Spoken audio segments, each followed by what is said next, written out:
Muy buenas tardes, ¿cómo están? ¿Ya listos y contentos?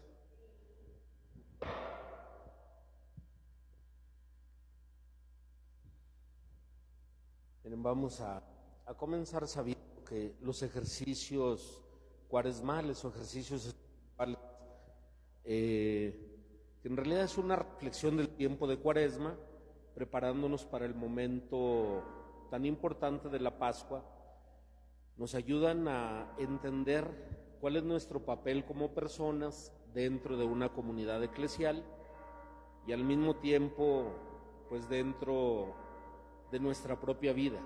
O sea, los ejercicios espirituales siempre son un recurso que la Iglesia ofrece a cada uno de sus miembros para renovarse. Vamos a decir que esto no se les puede llamar propiamente ejercicios espirituales porque son como reflexiones nada más. Los ejercicios espirituales, pues es todo un proceso largo, decía San Ignacio de Loyola, que son para reorientar nuestra alma hacia Dios, o toda nuestra persona hacia Dios. Entonces sí es un proceso larguito. San Ignacio, él él recomendaba que constaran de 4 semanas los ejercicios espirituales, entonces pues es un proceso largo. Hemos acostumbrado a llamarle ejercicios espirituales a estas reflexiones cuaresmales, pues es un recurso que de alguna manera nos puede servir y eso pues nos ayuda a tener un poquito más de profundidad sobre nuestra vida, sobre todo ahorita que estamos tan cerca ya de los misterios de la pasión, de la muerte y de la resurrección de nuestro Señor. Todo esto pues siempre está dentro de un contexto o dentro de un marco cultural, de un marco de nuestra comunidad eclesial, de nuestra propia familia y también de nuestra persona.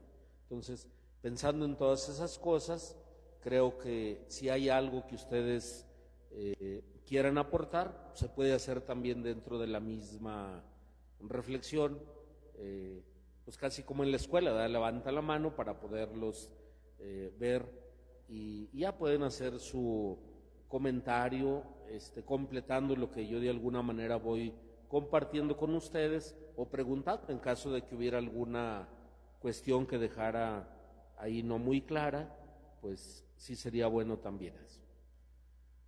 Este primer punto de reflexión le vamos a llamar, se llama el misterio del hombre y su vocación, que es el sueño de Dios.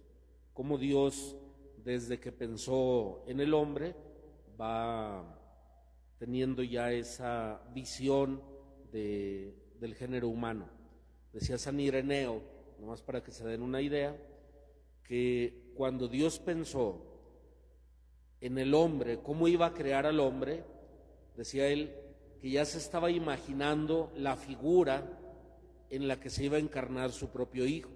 Entonces Dios nos creó a imagen y semejanza suya, pero de alguna manera ya contemplando cómo sería la encarnación de su hijo.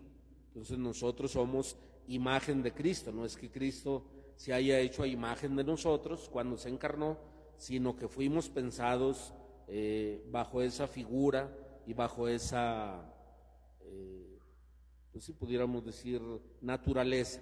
Bueno, eso decía San Ireneo de León, y pues es uno de los campeones de la fe, entonces tiene mucho que compartirnos también. Vamos a partir de una cita, a lo mejor es muy pequeñita, y si se saben el cantito, pues ustedes lo pueden también seguir, y si no, yo tengo que reconocer que soy malito para cantar, perdónenme, casi siempre agarro un tono que los demás no pueden seguir, yo no sé por qué, cuando otros cantan, pues más o menos me pego a su tono, pero cuando yo empiezo, a veces es bien difícil que me siga la gente, ¿me perdonan? Si no me alcanzan, pues hay una disculpa. Cuando contemplo el cielo, obra de tus manos, la luna y las las estrellas que has creado. ¿Qué es el hombre para que te acuerdes de él? El ser humano para darle poder.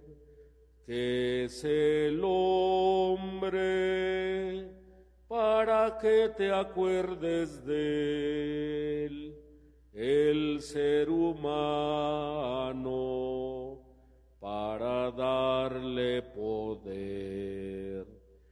Lo hiciste poco inferior a los ángeles, lo coronaste de gloria y dignidad, le diste el mando sobre las obras de tus manos, todo lo sometiste bajo sus pies.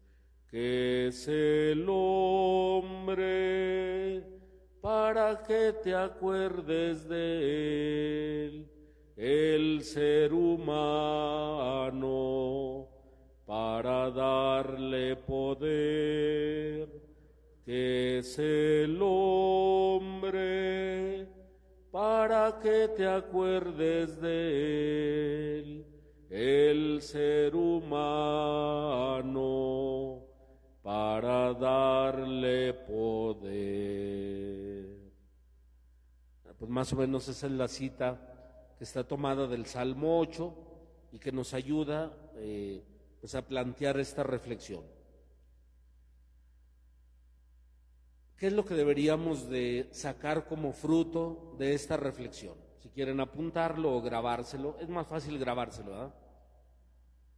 Volver a contemplar el proyecto originario de Dios sobre el ser humano.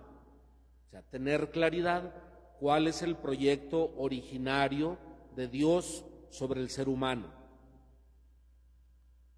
¿Para qué? Visualizando el sueño de Dios sobre la humanidad, nos esforcemos para que cada uno alcance la altísima vocación humana a la que hemos sido llamados. Bueno, ahí les va por si lo quieren apuntar. Primero lo leí. Contemplar el proyecto originario de Dios.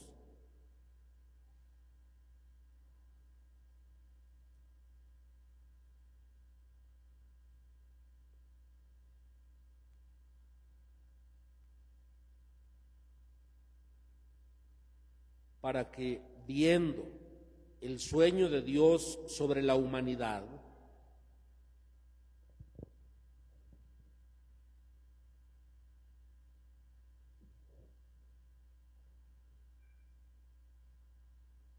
nos esforcemos a alcanzar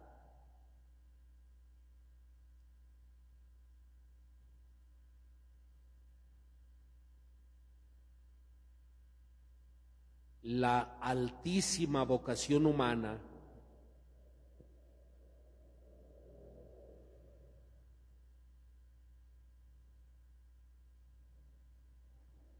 a la que hemos sido llamados.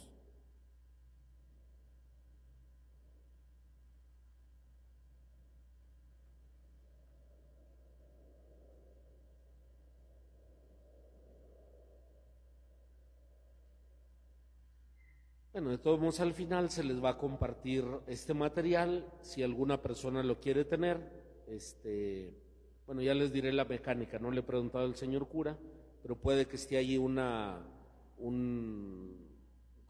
tanto pues en la notaría, por si alguien lo quiere, o lo mismo se les puede mandar también por WhatsApp si alguien lo quiere tener, ya veríamos cómo se va haciendo.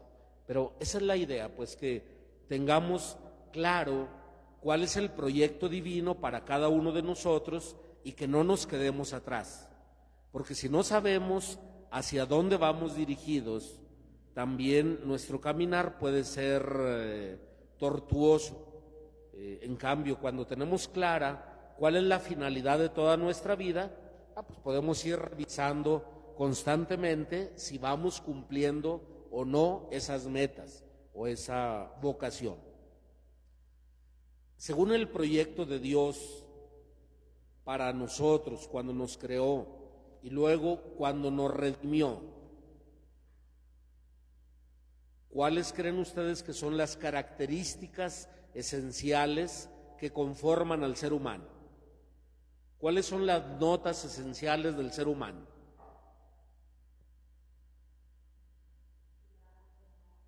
Bueno, esa es la finalidad, pero ¿qué caracteriza al ser humano? ¿Qué lo diferencia de los demás animales? El pensamiento y razonamiento es igual. Se llaman también facultades superiores en el ser humano. Son la memoria, la inteligencia y la voluntad. Son tres capacidades fundamentales en el ser humano. Y fíjense qué curioso que de unos años para acá surgió como una idea en las escuelas, no sé si fue de la Secretaría de Educación y Cultura o Secretaría de Educación Pública, no sé quién es el que rige, que no había que hacer memorizar a los niños porque eso los altera mucho y que ellos deberían entender. Ni modo que el abecedario se puede entender. Eso es memorización, ¿o no? Las tablas de matemáticas, de multiplicar, ¿se pueden entender? Pues que 4 por 4 son 16, 7 por 7, o sea, no hay, pues ¿cómo se comprende eso? Las matemáticas son matemáticas y son perfectas y tienen que aprenderse tal cual son. Por ejemplo, las reglas de la gramática, ¿se pueden comprender? ¿Se acuerdan ustedes, por ejemplo, los que pues, ni modo, nos tocó aprender a unos así, ¿cuándo se considera o cuándo se llama a una palabra grave? ¿Cómo es una palabra grave? Bueno, claro, por la acentuación, pero ¿dónde va el acento? ¿Mande? ¿Todas las penúltimas sílabas son graves?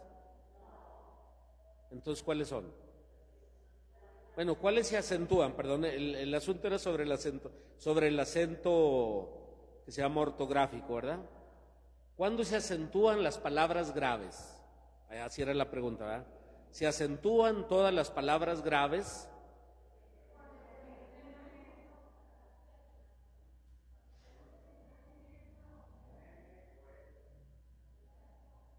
¿Esas son las graves? ¿O son las agudas? Entonces, las graves, ¿cómo se acentúan? Y que no terminan en N, S o vocal. Y las agudas se acentúan cuando terminan en N, S o vocal. Las esdrújulas, ¿cuándo se acentúan? ¿Y cuándo se les pone acento ortográfico? Todas las esdrújulas. ¿Y las sobresdrújulas? Todas también. O sea, eran reglas que si uno no las memoriza, pues ¿cómo las va a entender? ¿Verdad? Y la práctica era repetición, repetición, repetición, repetición. ¿Han visto ustedes cómo escriben la mayor parte de los niños ahorita en primaria o hasta en secundaria? Es más, hay profesionistas. Bueno, ahorita olvidémonos de la ortografía.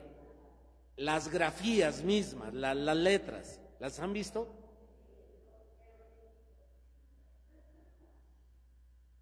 ¿Cuál es la razón?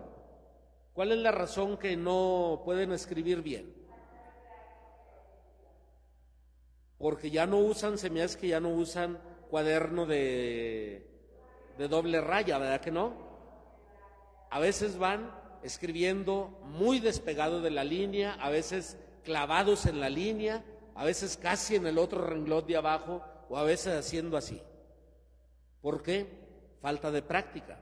porque no llevaron, muchos de ellos ya no llevaron caligrafía, es decir, la soltura de la mano. Y un día estaba revisando exámenes de unos niños y uno se enojó y dijo, pues es que así está en mi cuaderno. Me llevó un cuadernote de este vuelo, de grueso, pero era de 50 hojas.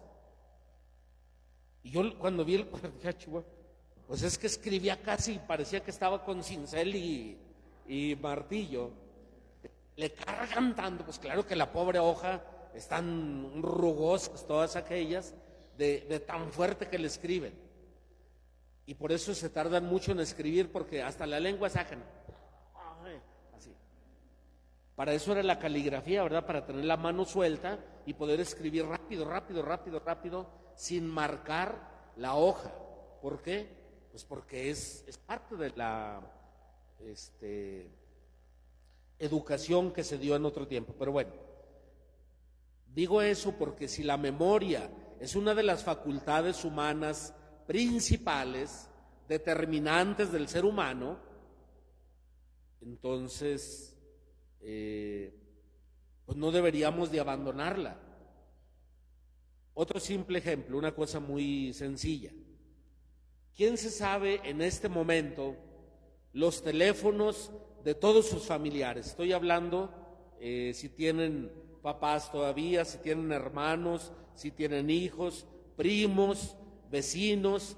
¿Quién se sabe por lo menos 25 números de teléfono?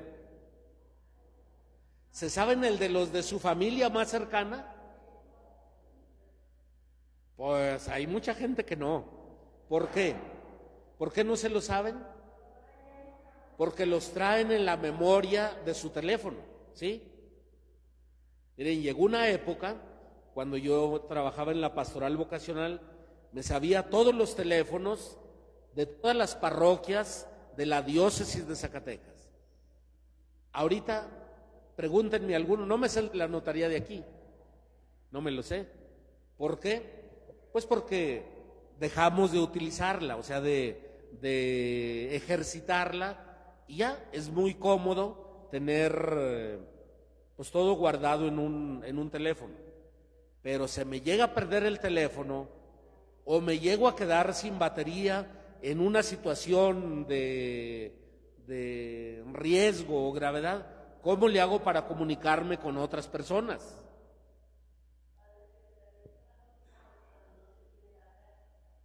Es eso, o sea, como no hay ejercicio, una persona que hizo mucho ejercicio físico, que, por ejemplo, iba y levantaba pesas todo el tiempo, y mientras hacía ese ejercicio, ¿cómo estaban los músculos de aquella persona? Y si deja de hacer ejercicio, ¿qué le sucede a los músculos de esa persona? Se hacen flácidos, se cuelga todo, anda ahí. ¿Por qué? Porque dejó de hacer ejercicio.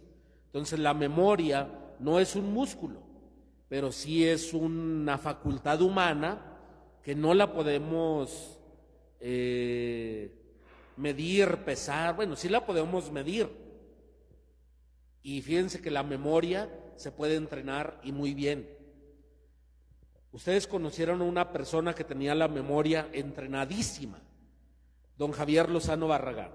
Él presumía de un librito donde entrenó su memoria. Y él llegaba a ver una persona en algún lugar, le decía, yo soy fulanito de tal. Y de varios años se encontraba esa persona y le hablaba por su nombre y le decía, yo te conocí a ti en el templo fulano de tal, en el día fulano. Se acordaba de la cara, se acordaba del nombre, se acordaba del lugar, se acordaba de todo. Hace muchos años vino aquí a Fresnillo al gimnasio y tuvo una reunión con muchos jóvenes, no sé si se acuerdan, no sé si les tocó a algunos, y le empezaron a hacer preguntas. Y decía, díganme cómo se llaman, de qué colonia son y cuál es su pregunta. Y se levantaba uno, yo soy Carlos Bugarín, por ejemplo, soy de la colonia Francisco Villa y mi pregunta es esta. Y esperaba la respuesta. Dijo, no, hagan todas las preguntas que tengan. Y al final empezó a responderle a Carlos Bugarín, así, de a uno por uno, sin olvidar ni una sola persona. ¿Por qué? Porque tenía una memoria entrenada. Entonces, se puede llegar a ese nivel de profundo, de entrenamiento, sí se puede, porque lo hemos visto en algunas personas, pero estamos hablando de una facultad, por lo tanto, puede crecer. Entre más se utilice, más crece. No creo que la memoria tenga un tope, ¿verdad que no? No les va a mandar una señal diciendo, atención, memoria casi llena.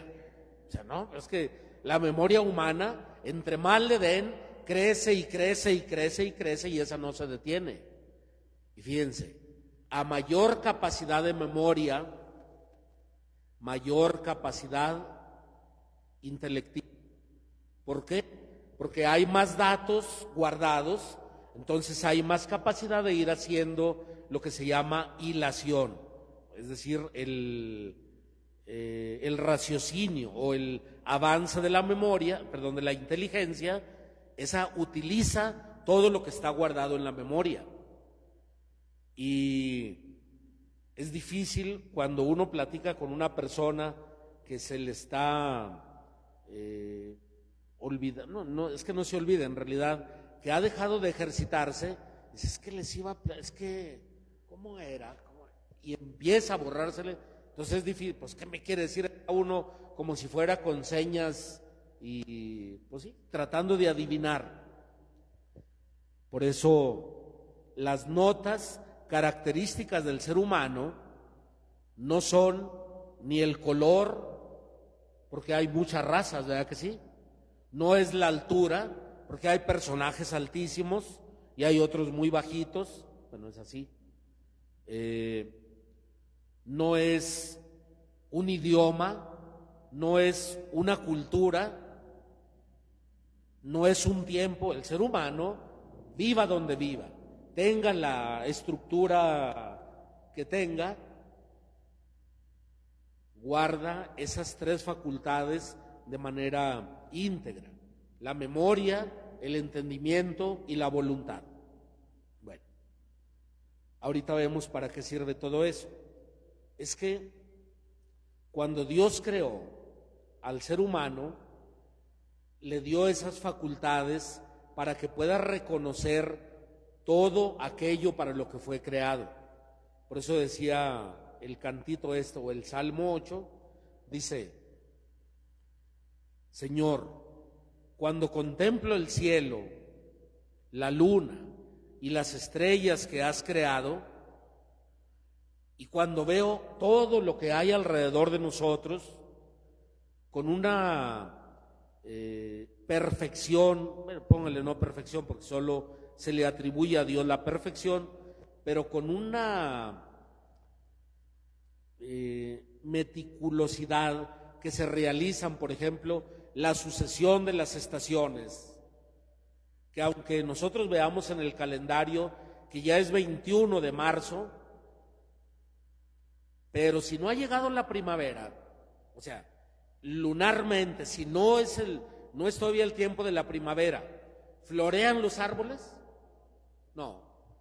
Y si ya llegó la primavera y no es todavía 21 de marzo como este año, que a finales de febrero empezaron a florear los árboles, ¿se van a esperar ellos hasta que el calendario humano les diga que ya es tiempo? No. ¿Por qué?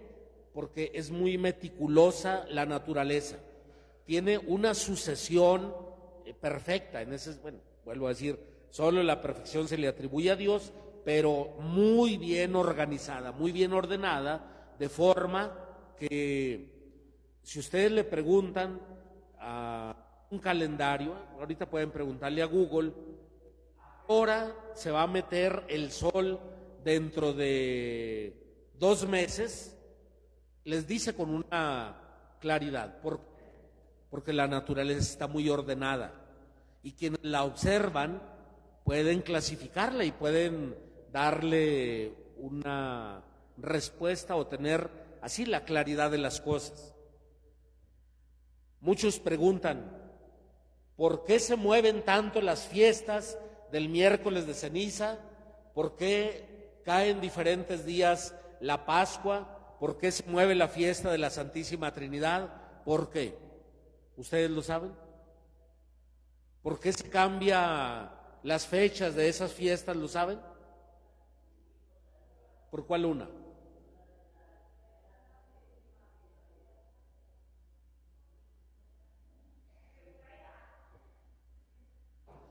No, es que es el calendario judío, no es nuestro calendario gregoriano, sino que se sigue el calendario judío que tiene tiene meses de 28 días.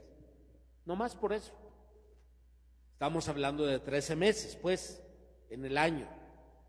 Y lo que rige es la primera luna del año judío, que cae precisamente en la fiesta de la Pascua, es el mes Nisan, y ahí cae la fiesta. Entonces, en la Pascua judía siempre va a haber luna llena. ¿Por qué? Porque ellos van con el ciclo lunar. Ellos no tienen problema.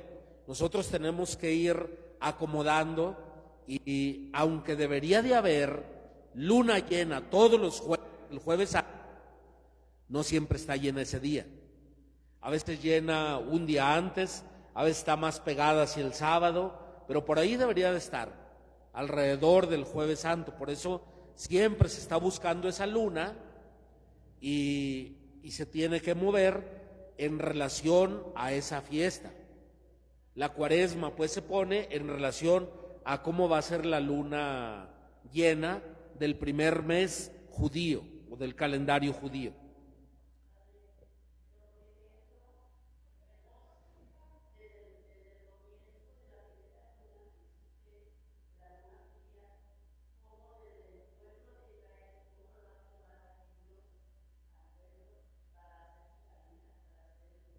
Claro, y esa era la señal, ¿verdad? Sí, es que tiene mejor orden eso, porque como son ciclos lunares, ustedes saben que los ciclos son cada 7 días. Entonces, la luna llena regresa a los 28 días, así. Entonces, ellos no tienen equivocación. Que nosotros tuvimos que hacer ajustes de 365 días al año, más horas, de forma que cada 4 años se tiene que agregar un día al calendario para completar el desfalco que traemos ahí en algunas horas con minutos. Entonces, pues nos acomodamos. Ellos no, porque como son ciclos lunares, eso tiene un orden irrefutable. Nadie lo puede cambiar, nadie lo puede mover por lo pronto, a no ser que llegara un asteroide y le pegue a la luna y nos la mueva algunos grados, pues entonces ya se va a mover todo aquello. Pero ahorita, por lo pronto, a la distancia que está y a la velocidad que se mueve y la Tierra, pues todo mantiene el orden en el que los judíos entendieron ese llamado que Dios les había dado a celebrar la liberación de la esclavitud de Egipto, pasando hacia la tierra prometida. En fin, todo eso es a lo que nosotros nos tenemos que adaptar por tener que vivir dentro de otra cultura con un calendario distinto al que originó la fe del pueblo judío, y Cristo, como buen judío, pues era respetuoso de todas esas normas, de esas leyes, y nos lo transmitió a nosotros, no para que vivamos las leyes judías ya, sino que vivamos la nueva fe basada en su vida y en la enseñanza que Él viene a hacer de todo lo que Dios nos había regalado. Bueno, cuando nosotros, cada uno, tenemos la capacidad de contemplar las cosas que son de Dios, se eleva nuestro espíritu a una contemplación mucho más allá de lo que estamos viviendo. Miren, en el Génesis, el relato de la creación es muy bonito. Un día lo comentábamos, ¿verdad?, con los que vinieron a las preparaciones, los papás y padrinos de los niños de primera comunión y de confirmación, cómo toda la narración del Génesis es muy bonita. Cuando uno de niño la escucha por primera vez, pues seguramente queda impactado, bueno, según quien se la platique, pero la narración es muy bonita. Y yo les comentaba a los papás y padrinos, no sé si habrá alguno aquí, ¿qué sucede cuando ustedes recibieron esa educación en su casa o en su catecismo y luego llegan a la escuela, seguramente en la secundaria, no sé cuándo se vea eso sobre sobre el origen del universo, porque ahí no se le llama creación, sobre el origen del universo, y cuando empiezan a oír todas las teorías de la gran explosión y todo el enfriamiento del universo y todo aquello, ¿cómo le llegará a esa persona la información nueva con lo que ya tenía desde su formación inicial? ¿Cómo creen que lo reciba esa persona? ¿Le causa problema? Muchos llegan hasta perder la fe, ¿verdad que sí? ¿Y cuál es correcta? ¿Cuál de las dos es correcta? ¿Lo que narra la Biblia o lo que dice la ciencia ahora?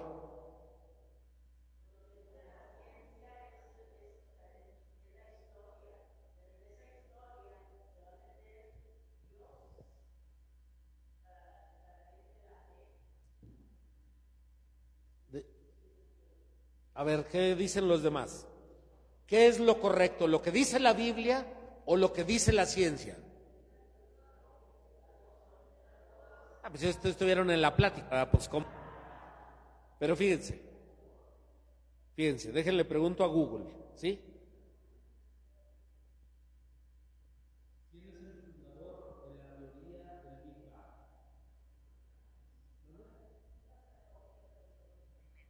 Según Universidad de Navarra. Resumen.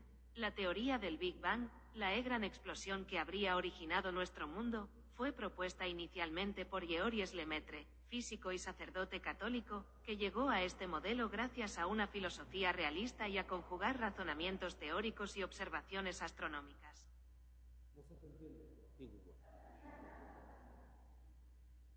Georges Lemaitre, sacerdote y físico católico, bueno, físico y sacerdote católico, que llegó a esa conclusión gracias a una filosofía realista. Y un día yo vi un video que no he podido encontrar. Dice: Bereshit bara Elohim hashamayim bed haaretz haita tohu babohu berruach Elohim. Bueno, así empieza el Génesis en hebreo, ¿verdad? Y lo dice: Vayomer Elohim Yehi Or. Dice, y dijo el Señor: haya luz, y hubo luz. Imaginen, y se ve ahí en el video una explosión enorme. Y el segundo día dijo Dios: vamos a crear las lumbreras, una para que dé luz de día y otra para que dé luz de noche. Primero hizo el sol y después la luna.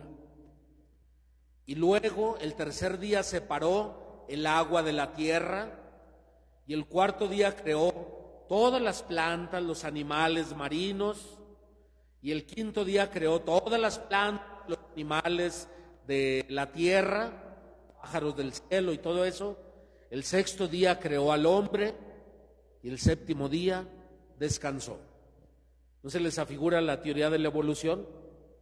Primero fue la gran explosión, luego la formación de las estrellas, bueno, de las grandes galaxias, estrellas, luego los pedazos que salieron volando se fueron formando como planetas o satélites o cinturones alrededor de los grandes soles, y ya después de mucho tiempo el enfriamiento de los planetas, se separó el agua de la tierra, donde hay agua y donde hay posibilidades de vida, comenzó a existir vida, y al final vino la vida humana, porque somos seguramente de las últimas especies en aparecer, ¿o no? Es lo mismo. Entonces, no debería de causarnos ninguna preocupación porque estamos hablando de lo mismo.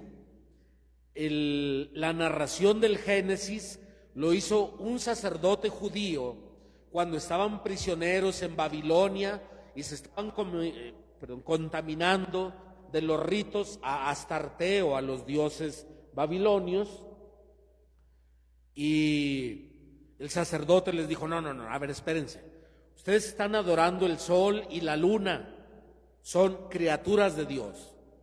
Ustedes están adorando la lluvia, están adorando el mar, no, esas son criaturas de Dios.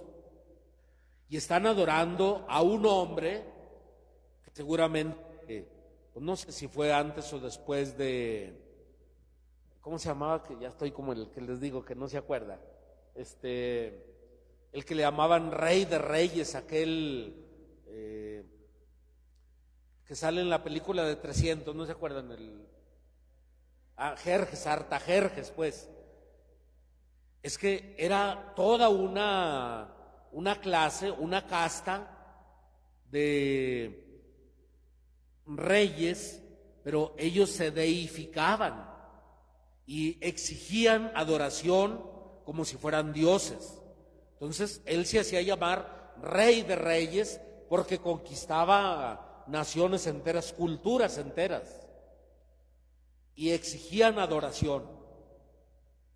Por eso el sacerdote aquel judío les dice, no, a ver, no se confundan.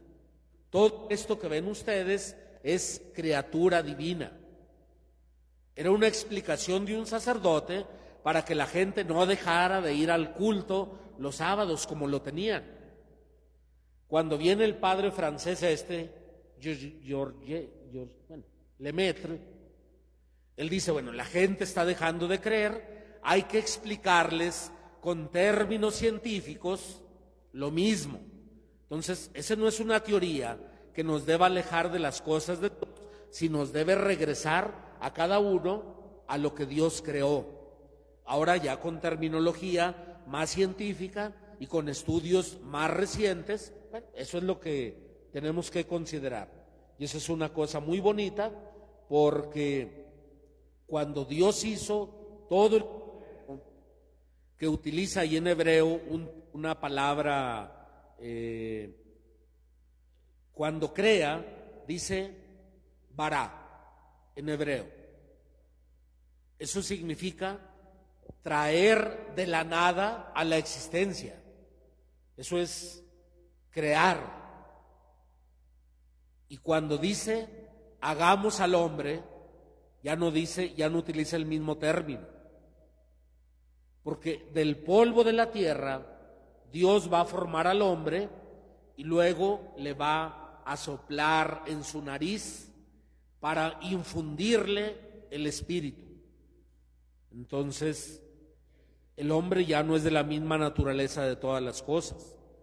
El hombre es de la misma creación que Dios ya ha realizado, de ahí toma una parte, pero la parte más importante es el soplo que le va a dar para infundirle vida. Digo que a mí se me hace muy significativo el origen de, al menos la narración que hace el Génesis, cómo comienza la vida en el hombre, es cuando Dios le sopla. Y por eso hay mucha confusión y mucha discusión en relación al aborto, porque, por ejemplo, Santo Tomás de Aquino llegaba a decir que un ser humano, el embrión humano no es persona, sino hasta, bueno, no se le puede considerar ser humano, sino hasta las 12 semanas de gestación, decía Santo Tomás.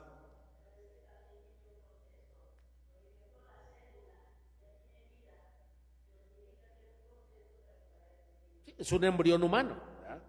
O sea, no es, digo, nosotros no nos vamos a meter en ese problema, pero digo que hay una situación de confusión precisamente por las reflexiones que han hecho en algún momento grandes estudiosos también de la Iglesia. Pero yo me voy todavía más para allá. El ser humano, aun que ya desde el cigoto, pues, desde que comienza sí, ¿verdad? Desde que comienza, empieza la vida humana, cuando vemos que la persona empieza a vivir por sí misma, aunque sea inútil todavía, pero cuando tiene capacidad ya de respirar y de latir por sí misma.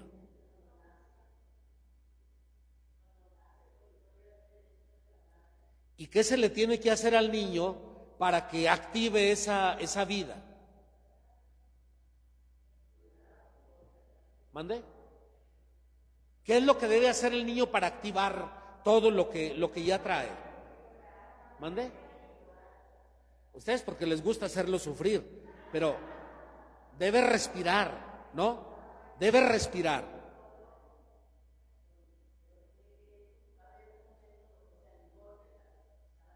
Pues sí, esa es la costumbre, pues a lo mejor, ¿por qué no le ponen una mascarilla de oxígeno? No sé, pues, digo, lo más sencillo, lo que se les ocurrió, pues es pegarle, porque si no respira, se puede, o sea, si no respira inmediatamente, puede tener, digo, si vive, puede tener problemas, ¿no? Más adelante. Entonces, es importante que el niño en cuanto nace, deba o respire. ¿Mande? ¿Por qué? Porque pues yo no sé cómo vendrá, si viene plegado, si todavía no están activos los pulmones, si vienen cerrados o cómo viene, pero algo debe pasar ahí porque necesita dar un tironazo de aire para que pueda activar ya todo el sistema respiratorio. Seguramente el sistema sanguíneo toma otro ritmo porque ya no va a dar hacia el cordón de donde estaba alimentado. Ahora ya todo va a empezar a funcionar por sí mismo. Fíjense, cuando una persona traga mucha agua y queda inconsciente, ¿qué tienen que hacer? Porque no se muere luego, ¿verdad que no? Y un día saqué uno que se andaba ahogando. Mira qué susto me metió, porque me dijeron, se anda ahogando, y estaba como de aquí a la pared esa, y yo decía, pues que no, de que lloren en su casa y en la mía, mejor nomás en la de él. Pues ya total era la desesperación que me metí, y en cuanto llegué, darle una mano que así me empezó a hundir, pero yo no me asusté, yo ya sabía que eso iba a pasar, digo, más o menos le tanteaba. Entonces lo que hice fue agarrar aire, me hundí poquito y le puse un par de patadas en el pecho y la aventé más para adentro todavía. Y le grité, le dije, ¿se calma o se muere? Pues es que ¿cómo va a dejar que me ahogue? Digo, al cabo en el agua está uno todo resbaloso, es como los pescados. Pues sí me agarraba y todo, pero aparte yo andaba pelón, no traía cabeza. Pues ya cuando lo vi que medio se soltó, entonces ya fui por él, lo agarré y ya lo pude sacar. Pero es bien difícil querer sacar a una persona cuando se anda ahogando.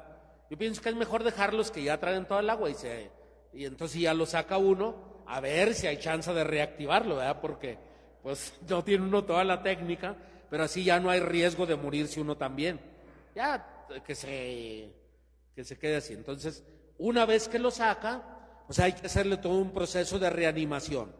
Pero ¿cómo hace cuando vuelve, del estado ese letárgico en el que está? ¿Cómo le hace cuando vuelve?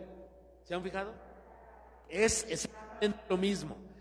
Avienta y otra vez el tironazo de aire.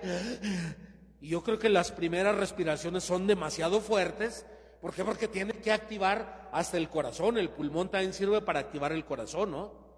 Por eso se le golpea y todo para que haga el movimiento otra vez y vuelva a tener vida.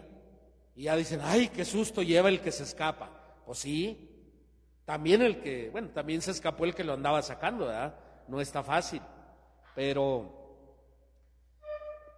si se fijan, es más o menos la misma escena de la creación, cuando Dios forma el monito de barro y le sopla, adquiere la vida en el espíritu, empieza a tener conciencia de sí mismo. El niño cuando nace no tiene conciencia de sí mismo, pero su cuerpo empieza a funcionar ya por sí mismo. Ahora sí, ya no ocupa, al menos para las funciones vitales, ya no ocupa de la mamá. Para la alimentación sí va a ocupar de otra persona, sea la mamá o quien sea, pero va a ocupar muchísima ayuda, por lo menos los primeros 5 años, yo creo, ¿no? Bueno, porque un niño de por sí no se hace vivir. Somos inútiles, yo creo que los más inútiles de todos los animales, porque cualquier herbívoro nacen ya y todos tambalean, pero se levantan. Y si no tienen leche para tomar, para mamar, pues capaz que ellos empiezan a buscar comida y en una de esas sí sobreviven. Digo, lo mejor sería que tomen leche, si no es de su madre, pues de algún otro animal, de la misma especie, y si no, pues los que tengan quien los cuide, pues a lo mejor que les den una fórmula ahí y se alivianan, pero el animal puede sobrevivir con mayor facilidad que el ser humano. Los pájaros también son igual de inútiles, pero esos duran más poquito siendo inútiles. El ser humano dura muchos años en su inutilidad o en su fragilidad. El único del que se sabe que no fue formado por seres humanos es Tarzán, y es una novela. Entonces, bueno. Podemos decir que aquí vemos un primer momento muy importante en el que Dios actúa de manera directa para darle una vocación al ser humano. No está haciendo como en las demás cosas, lo creó y ya el sol, bueno, el universo que se rija por sus propias leyes, porque Dios no se anda ocupando de China, y va un asteroide y a lo mejor dentro de unos 400 años va a pegar con la Tierra. Hazte para allá. Son miles de millones de estrellas seguramente, y por lo tanto, multiplíquenle todo lo que puede haber de planetas alrededor. Entonces, Dios no se va a meter con eso porque le dio una estructura muy bien ordenada que se rige por sus propias leyes, así de fácil. Toda la naturaleza también tiene una ley muy bien establecida que se rige por su propio ciclo y ahí se va a ir. Pero en el ser humano, no. ¿Qué es lo que rige al ser humano? El Espíritu de Dios. Por eso no deberíamos olvidar nunca que la vocación principal del ser humano es estar unido al que le dio la vida, a Dios. Y bueno, cada ser, cada criatura tiene una función dentro de todo el universo, y sería, o sea, cada quien tiene que cumplir con su propia misión.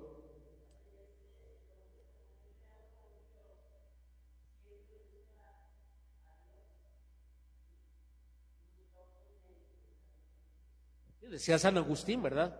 O sea, hasta el pecador más grande está buscando a Dios. No se da cuenta que en eso que hace no está Dios, pero él busca a Dios. Fíjense cómo, pues hasta, es grotesco, ni modo, disculpen, pero yo un día vi una película y lo peor que parece que sí es real, no la película, sino la situación esa. La película no era la serie, se llamaba Rosario Tijeras, una película colombiana de hace muchos años, y después sacaron una serie, y estaba diciendo Rosario, le mataron a un hermano, pues estaba muy enojada, y fue ante una imagen que el hermano le rezaba mucho, una imagen de la Virgen, y llega la morra esta y agarra las balas con las que va a ir a vengar al hermano y empieza a untarlas ahí en la imagen de la Santísima Virgen. Si le Virgencita, que esta bala pegue en el corazón, para que sabe que, Virgencita, que esta bala pegue sabe dónde, que no falle tiro, que sabe, así. Pero lo malo es que no es una realidad ajena a lo que sucede. Hay películas, esa misma que a veces como que recuerdo mucho la del infierno, cuando introducen a un personaje, el Beni, en esa banda criminal, le compran su pistola y lo llevan con el señor cura para que le bendiga la pistola, porque pues va a empezar. Pero si se fijan, hay una mentalidad religiosa aún dentro de la maldad, tristemente.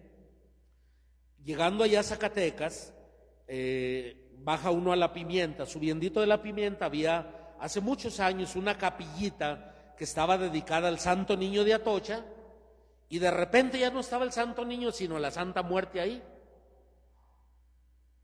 Que ahorita ya está bloqueado todo eso. Alguien fue y tapó mejor la ermita aquella, pero hay lugares donde tienen hasta creo que una catedral o no sé qué cosa.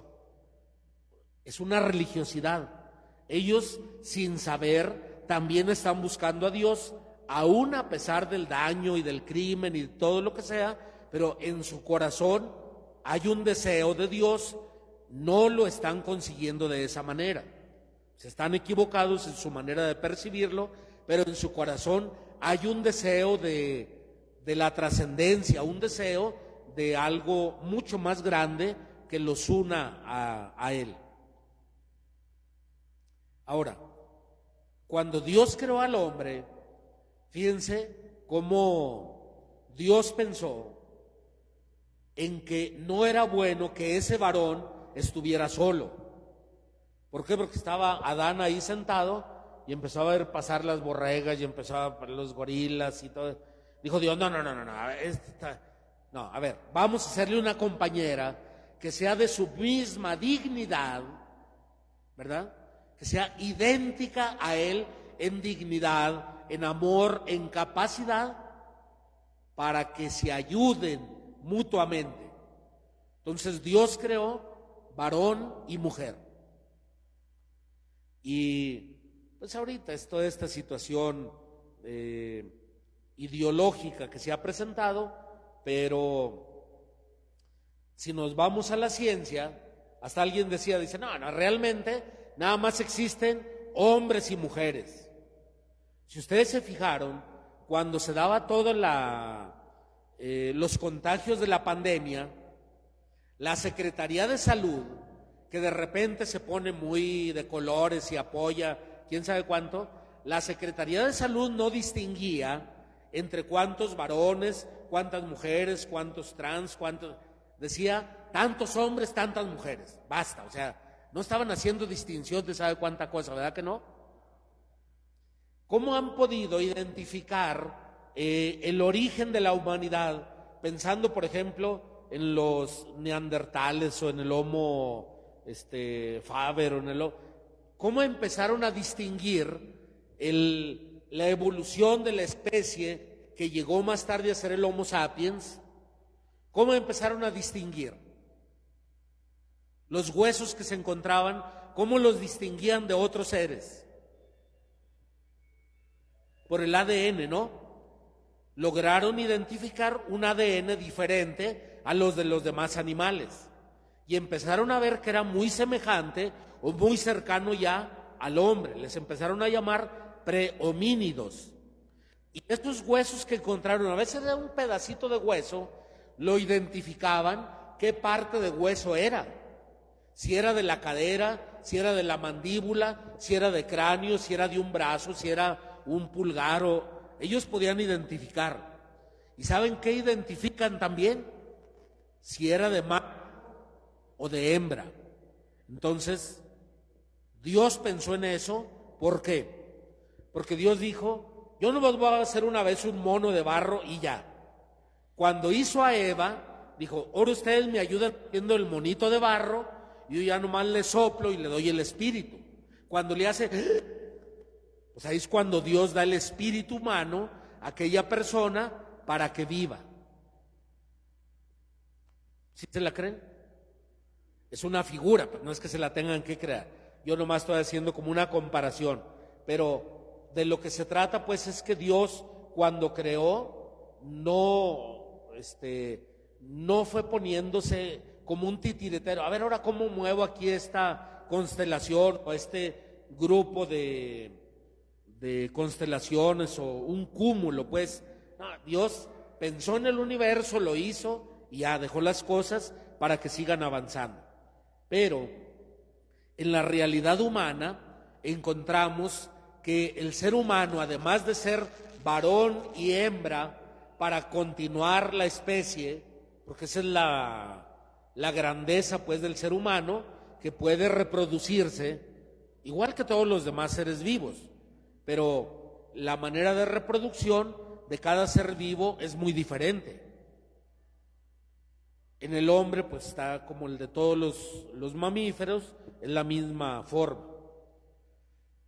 Pero al hombre le dio además una nueva capacidad, que bueno, también comparten algunos de los animales, que es la capacidad de dialogar, de comunicarse con los demás, pero una capacidad de ayudarse. Muchos de los animales lo tienen, se comunican y también se ayudan, sobre todo cuando es en cuestiones de cacería, son muy certeros. Podemos ver los felinos o todos los cánidos, leones y todo eso, son muy astutos al cazar un animal. Ellos saben cómo hacerle, para dónde se lo tienen que llevar, cómo tiene que salir el otro. Ellos tienen una capacidad muy desarrollada, entonces son seres dialogantes y comunitarios. Allá se les llama manadas o piaras, o bueno, según el tipo de animal que sea. Pero también fuimos creados para estar en armonía con toda la creación. Si se fijan, la mayor parte de los animales, cuando cazan, solamente cazan lo que se van a comer. No se agarran a mate y mate y mate y mate y dejan el tiradero que se les pudra, ¿verdad que no? Ellos nomás cazan lo que se van a comer en ese rato y ya, felices de la vida, van y se tiran abajo de una sombra a dormir la siesta. ¿Por qué? Pues porque ya panza llena, corazón contento, así. Pero el ser humano no, porque tiene un deseo mucho más alto, que a veces cree que lo va a llenar con esa posesión de cosas, pero no alcanza a llenar nada. Pero comparte pues con los demás animales esa misma armonía con la creación. Cuando el ser humano se da cuenta de que la manera de vivir lo está alejando de Dios o de las cosas, empieza a reflexionar. ¿Por qué hacen cada rato acuerdos de no proliferación de armas nucleares, por ejemplo, de no contaminación de tal cosa, de no mayor emisión de contaminantes? O sea, se pone de acuerdo porque en su naturaleza es casi la misma de los animales, de estar en armonía con la misma naturaleza, de cuidarla. Pero como somos tan posesivos, no todo mundo aceptamos esa armonía. Entonces nos vamos queriendo adueñar de las cosas. Ahora, si se fijan, todo eso que ya está inscrito en el corazón humano, primero, saber que viene de Dios, porque tiene un espíritu trascendente, no es algo que se va a perder con la muerte, sino que va a avanzar, va a elevarse, va a trascender. Luego, que tiene una participación dentro de la misma naturaleza, es parte de la tierra. Por eso nos ha enseñado la Iglesia que cuando uno muere, regresa al polvo. Aquel texto de polvo eres y en polvo te convertirás. Luego, que tenemos esa capacidad de diferencia entre varón y hembra, ¿para qué? Pues para seguir prosperando o proliferando la especie. Que el ser humano siempre tiende a comunicarse con los demás y hasta dicen que se debe hablar un cierto número de palabras al día, ¿verdad? Porque si no el ser humano se aloca. Dicen que una persona cuando permanece mucho tiempo sola, después la pueden ver hablando por la calle sin ningún problema, porque se acostumbra a hablar consigo misma. Y se dice, no, ya levántate porque ya es hora de comer, o ya levántate y ponte a hacer. se habla a sí misma. ¿Por qué? Porque no puede estar sin hablar. Bueno, a no ser que no pueda. Pero en realidad el ser humano tiende a ser dialogante y comunitario. Y si no puede hacerlo con otras personas, se va a inventar formas. ¿No se acuerdan una película que se llamó Náufrago? Una película, ya también es viejísima, donde sale ¿cómo se llama?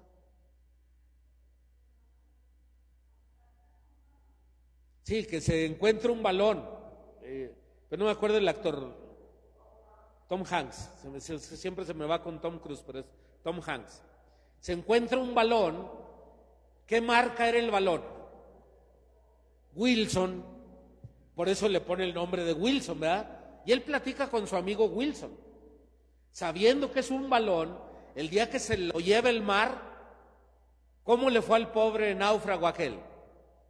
¿Verdad que lloró hasta cansarse? Le gritaba, ¡Wilson! Pero un grito desesperado. A mí no me salió tan desesperado, pero él lo veía que las olas se lo llevaban y él queriendo nadar a ir por su amigo Wilson, pero no podía, porque si se iba nadando no podía arrastrar la balsita que llevaba, entonces era morirse. Dijo, mi amigo, así como yo, de que lloren en tu casa y en la mía, pues mejor nomás en la tuya. Y dejó que se muriera, digo, que se perdiera su amigo Wilson.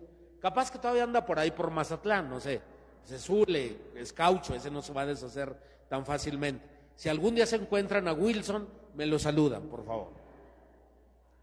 Bueno, ¿qué creen? Pues ya es hora de la misa. Pero nada más lo que quería pues era recordar que nosotros como criaturas de Dios tenemos pues una vocación mucho más alta que esto que hemos hablado simplemente hasta ahorita. Nos quedamos en la parte de la naturaleza. Pero lo que más distingue al ser humano de todos los demás seres creados es la capacidad de amar. Los seres humanos aman. Los animales no tienen capacidad de amar. Tienen un instinto muy desarrollado. Yo no sé cómo se le pueda llamar a esa devoción que tienen los animales hacia su dueño, pero la pueden cambiar con mucha facilidad, Ustedes regálenle su mascota más querida a otra persona y ¿qué creen? En poquitos días aquel animal cambia de fidelidad, se cambia con la otra persona sin ningún problema. ¿Por qué? Pues porque ellos son devocionales, nada más. No son capaces de amar, no tienen esa dignidad humana. Por eso, las facultades del ser humano, en las que hablábamos al principio, la memoria, el entendimiento y la voluntad, son lo que distingue al ser humano de los demás animales y de las demás criaturas. La voluntad es el deseo del bien, eso significa voluntad. Volere, es querer el bien. La voluntad no es la capacidad de decidir sobre el bien y el mal, no. La voluntad es el deseo del bien, es la búsqueda del bien. Por eso, cuando nosotros le decimos a Dios, hágase Señor tu voluntad, es porque Dios quiere el bien de manera perfecta. Nosotros creemos que nuestra voluntad a veces está bien encaminada, pero puede estar mal orientada, no es del todo correcta. Y esa es la finalidad de esta primera charla, o de este primer temita, que cada uno se dé cuenta que la voluntad humana, para ser plena, debe estar pegada a la voluntad de Dios. O sea, debe entender el por qué me creó Dios, por qué me dio toda esta capacidad, por qué me hizo tan diferente de los demás animales. Y lo decía ahí el Salmo 8, dice, Señor, lo hiciste solo un poquitito inferior a los ángeles, aunque lo coronaste de gloria y dignidad, le diste el mando sobre las obras de tus manos, y todo lo sometiste bajo sus pies. Entonces, la dignidad humana está mucho más allá que lo que nos ofrece solamente este plano en el que vivimos, que se llama Tierra y que está dentro del espacio. Bueno, si quieren, ya como consecuencia del espacio, por el movimiento, también estamos bajo la estructura del tiempo, pero nosotros no somos de aquí. Vamos caminando en esta plataforma, si quieren llamarle, vamos caminando y vamos recibiendo todo lo que es adecuado para nosotros, pero nos estamos preparando nuestra verdadera vida, que es el cielo. Entonces eso es como un primer planteamiento. Ya mañana vamos a ir aumentando un poquito. Ahorita nada más era poner como esa primera estructura. ¿Dónde estamos parados como criaturas? ¿Cuáles son las condiciones propias de nuestra naturaleza humana? Y cómo podemos elevarnos desde aquí hacia Dios. ¿Les parece? ¿Alguna pregunta hasta aquí? Perdónenme los de la misa, al cabo ahorita no voy a predicar, acabo rápido y ya. ¿Nada? ¿Preguntillas? ¿Ni una? Bueno, si tienen alguna pregunta y no se animan a hacerla ahorita, pueden escribirla y el día de mañana me la traen aquí en un papelito para responder de alguna manera a inquietudes que pudiera haber entre ustedes. Vamos pues a prepararnos para la Santa Misa. Dejamos un momentito de silencio en lo que pues yo voy y me revisto y ya comenzamos nuestra celebración.